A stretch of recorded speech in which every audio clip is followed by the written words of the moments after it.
Hello साथीहरु नमस्कार र आज एउटा हामीसँग अनौठो दृश्य घटेको छ है र प्रकृतिमा सबैलाई बाँच्ने अधिकार बराबर हुन्छ र आज चाहिँ हामी यहाँ काम गर्दै गर्दाखेरि चाहिँ यो ठाउँमा एउटा जीव भनौँ पन्छी भनौँ न एउटा पन्छीको गुण रहेछ यहाँ हामीले यहाँ काम गरिरहेको ठाउँमा है तपाईहरुलाई नजिकबाट देखाइन्छ र यहाँ हेर्नु होला यहाँ हेर्न सक्नुहुन्छ नजिकैबाट देखाइन्छ यसरी गुड लगाएको रहेछ है यो चराले र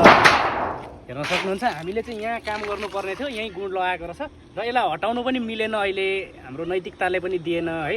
र हामीले चाहिँ सुरक्षितसँगले यो चरालाई जस्ताको त्यस्तै छोडेर हामीले माथि माथि काम गरिरहेछौँ र यहाँ वेल्डिङ गर्ने यो कङ्क्रिट ढलाइ गर्नुपर्ने हो खासमा चाहिँ र त्यो चाहिँ यो चरा हुर्किउन्जेलसम्म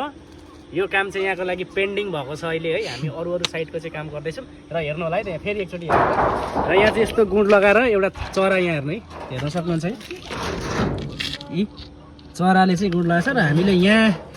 कङ्क्रिट गर्नुपर्ने यो फुटाएर यहाँनिर गर्नुपर्ने र चराले गर्दाखेरि चाहिँ यो रुप्पी भन्छ होला यसलाई यसले गर्दाखेरि चाहिँ हामीले यसलाई अहिले केही पनि गर्न सकिएन र पछि यो केही गरिसकेपछि चाहिँ हामी यसलाई पूर्ण यसलाई आरसिसी गर्नेछौँ र हस्त हेर्दै गर्नु होला है त।